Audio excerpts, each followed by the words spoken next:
নমস্কার বন্ধুরা, ঘরোয়া রান্নাঘরে আপনাদের সকলকে স্বাগতম। আজকে আমি নারকেলের দুধ দিয়ে আর আমুল দুধ দিয়ে পনিরের রেসিপি শেয়ার করছি। খেতে কিন্তু খুবই টেস্ট লাগে। আপনারা এরকম করে বানিয়ে খেয়ে দেখবেন। যে কোনো অনুষ্ঠান বাড়িতে এরকমভাবেই পনিরের তরকারি বানানো হয়। তবে নিরামিষ খেতে গেলেই পনির ছাড়া আর কী বা আছে। তাই নিরামিষের আইটেম পনির আমি আজকে আরও সুস্বাদু করে কিভাবে রান্না করা যায় সেই রেসিপিটি আপনাদের সঙ্গে শেয়ার করছি। অবশ্যই কিন্তু ভালো লাগলে লাইক, শেয়ার অ্যান্ড কমেন্টস করতে ভুলবেন না।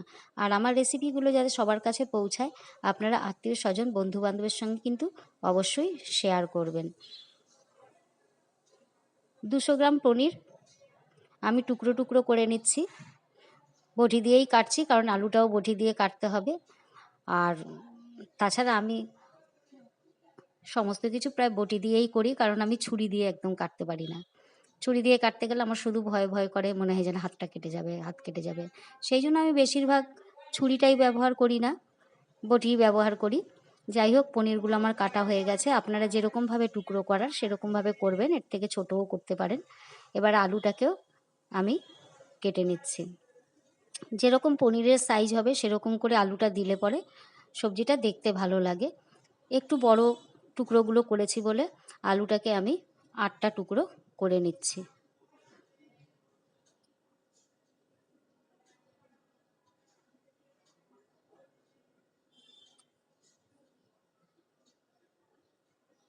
অনেক দিন পরেই আমি আজকে ভিডিও করছি। এতদিন আমি বিভিন্ন কাজে ব্যস্ত ছিলাম বলে ভিডিও করতে পারিনি। আলুগুলো টুকরো করা হয়ে গেছে। আমি একমালা নারকেল নিয়ে নিয়েছি। নারকেলটাকে একটু কুড়িয়ে নিচ্ছি। কুড়িয়ে নেওয়ার পরে যদি ফোটানো হয় তাহলে দুধটা বার করতে সুবিধা হয়।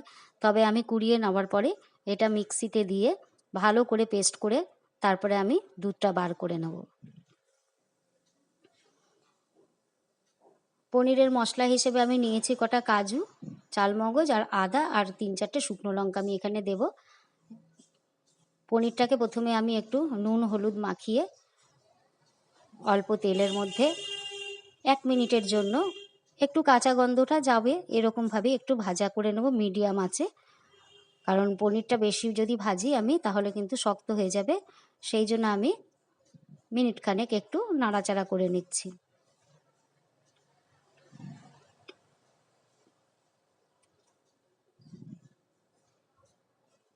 পনিরটা আমার এদিক ওদিক করে ভাজা হয়ে গেছে। এবার আমি তুলে রাখছি।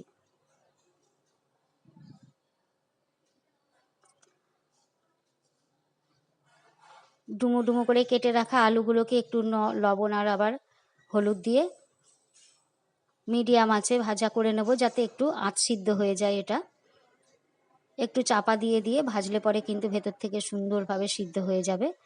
তাই আমি একটু চাপা দিয়েই এটাকে ভেজে নেব। আলুটা ভেজে তুলে রাখছি।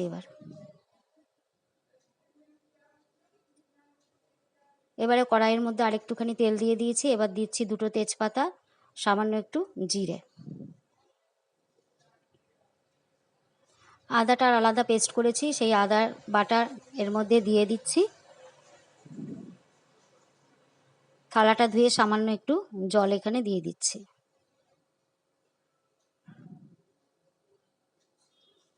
দিয়ে দিচ্ছি 1 চামচ ধনের গুঁড়ো, 1 চামচ জিরের গুঁড়ো, স্বাদ অনুযায়ী লবণ, একটু হলুদ আর চিনিটা একটু বেশি পরিমাণেই দিলাম। মিষ্টি মিষ্টি হবে তাতে খেতে। আর হলুদটাও কম দিয়েছি, সাদা সাদা হয় যাতে। মশলাটা কষতে কষতে আমি ততক্ষণ নারকেলটা দুধ বার করে নিচ্ছি। একটু জল দিয়ে দিলাম। জল দিয়ে একটু কাপড়ে ছেঁকে দুধটা বার করে নেব আমি। এর মধ্যে দিয়ে দিচ্ছি আমি কাজু আর চালমগজ বাটাটা। মিনিট খানেক এটাকেও আমি একটু কষিয়ে নিচ্ছি, তেল না বেরিয়ে আসা পর্যন্ত।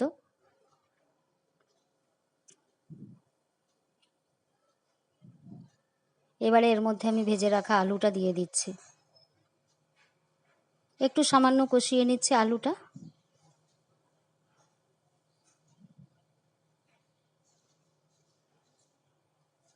মিনিট খানেক পরে এবারে দিয়ে দিচ্ছি আমি নারকেলের দুধ।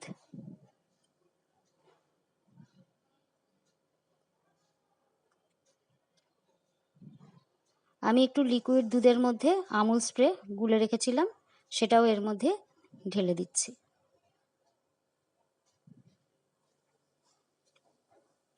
বাটিটা ধুয়ে একটু জল দিয়ে দিচ্ছি, 1 বাটি জল দেবো।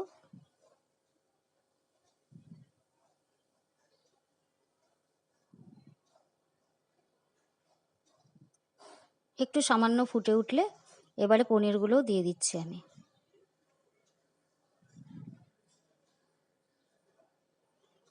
পনিরগুলো দিয়ে নাড়াচাড়া করে মিনিট 2-3 ঢাকা দিয়ে রাখলাম।